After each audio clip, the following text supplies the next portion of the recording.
Hola, ¿qué tal están? Tutorial de Agustín de Hipona. San Agustín nació en el año 354 de nuestra era y murió en el 430. Es, sin duda, la más importante figura de la patrística, fue un gran teólogo y filósofo y recogió gran parte de la tradición anterior y ejerció también una extraordinaria influencia en la historia del pensamiento occidental. Fue un notable orador, es sobre todo un escritor que deja tras de sí también una obra enorme, difícil de clasificar y sistematizar.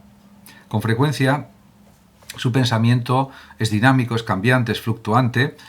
Por ejemplo, en los años 426-27 escribió unas retractaciones y no llega a conclusiones definitivas. Se encontraba entonces demasiado comprometido en todo cuanto escribía y a veces se implicaba mucho en las polémicas y problemas de su tiempo, pero era algo positivo lo que él hacía, por supuesto. En cuanto a su vida y evolución, pues al comienzo de su obra de la vida feliz, una de sus primeras obras del año 386, Agustín describe ya, valiéndose de la alegoría del navegante, que arriba al puerto de la filosofía, las etapas iniciales y definitivas de su pensamiento.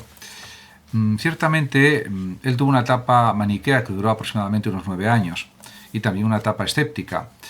Aurelio Agustín nació en Tagaste, en la provincia romana de Numidia, hoy Souk Aras, Argelia, de padre pagano y madre cristiana. Allí realizó sus primeros estudios, que tuvieron una importante laguna. Nunca llegó a dominar el griego antiguo, por lo que solo pudo conocer a los grandes filósofos a través de traducciones al latín. En cualquier caso, en Cartago estudió retórica y allí descubrió la filosofía mediante la lectura del Hortensio de Cicerón. El Hortensio de Cicerón le influyó muchísimo. Además, fue un gran profesor de retórica. El maniqueísmo en el que entró le ofrecía indudables atractivos al principio. Tenía el aspecto de una doctrina más culta, que unía elementos cristianos y paganos, y ofrecía también una iluminación del alma que identificaba el bien con la luz, la experiencia de la luz, el sol de Argelia, y que será una de las experiencias más importantes y más radicales de Agustín.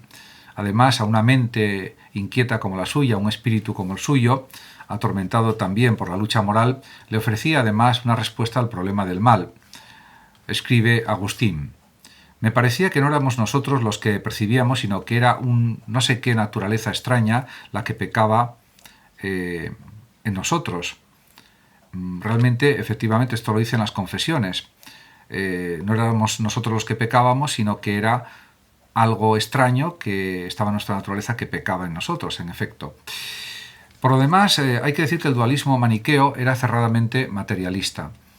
Dios, principio del bien, era luz corpórea. Agustín además continuó como oyente del maniqueísmo durante 9 años, como ya indiqué anteriormente, pero se desilusionó relativamente pronto. Era una doctrina simplista que predicaba la impotencia y pasividad del bien ante el mal, en la cual no era posible hacer progreso alguno. En el año 383 Agustín marchó a Roma como profesor de retórica y al año siguiente a Milán, donde había obtenido el nombramiento para el mismo cargo. Allí volvió a leer a Cicerón y a través suyo al escepticismo de la Academia Nueva. También está influido por el neoplatonismo cristiano. Podemos decir que llegó a conocer a Ambrosio, que conocía bien a Plotino, Filón y Orígenes, sabía griego, y que practicaba una interpretación alegórica de la Biblia.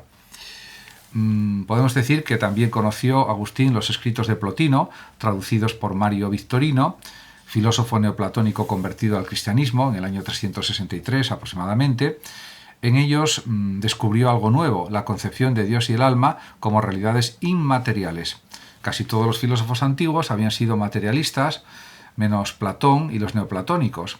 Y la conversión filosófica de Agustín al neoplatonismo introduce definitivamente, podemos decir, el inmaterialismo en la filosofía posterior. Además, finalmente Agustín descubrió en San Pablo la afirmación de que solo la gracia de Cristo puede salvar al hombre, y esto influyó mucho también en su teología fundamentalmente. Esta doctrina, sobre la que volverá más tarde continuamente, será uno de los pilares de su pensamiento y determinará su alejamiento definitivo del maniqueísmo y su conversión al cristianismo. En el año 386, poco después de su conversión religiosa, se retira a Casiciaco, cerca de Milán, con un grupo de amigos.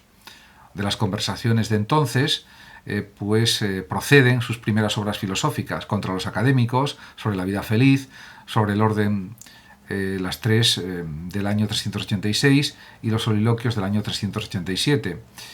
En el año 387 es bautizado en Milán y escribe sobre la inmortalidad del alma. Y en Roma, en el 388, escribe sobre la cantidad del alma. Ese mismo año regresa a África. Del año 388 al 391, Agustín permanece en Tagaste, donde funda un monasterio.